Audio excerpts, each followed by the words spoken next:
Thank you everyone for being here today, and as always, a big thank you to our caucus co-chairs who are all such fantastic leaders in this space. Before we get started, I do want to talk a little bit about newborn screening and just kind of the importance to newborn screening. It is often considered one of the most successful public health programs in the United States, and that really comes from the ability to detect life-threatening diseases at a time when you can provide life-saving diagnoses. And that's really at the core of newborn screening, is providing that timely diagnosis for conditions where we know timely treatment, timely access to treatment can really make a huge difference in the lives of so many newborns and families across the country.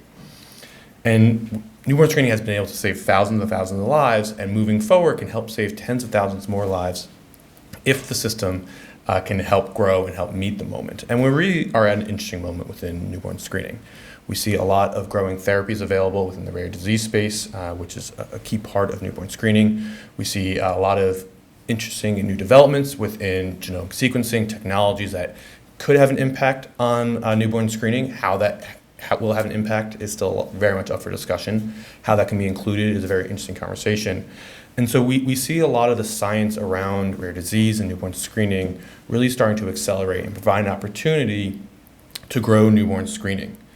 And that comes at a really fantastic timing, as I referenced in terms of the National Academy report that came out that Dr. Tierney will speak more about, that looks at how to modernize newborn screening. It has been one of the most successful public health programs in this country, but we also know that these programs need to grow alongside the science.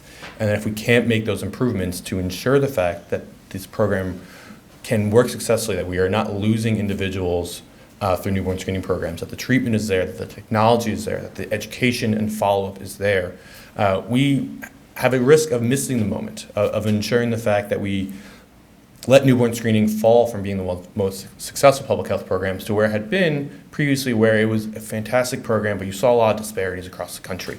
And so we want to make sure that we're continuing to grow, continue to move forward.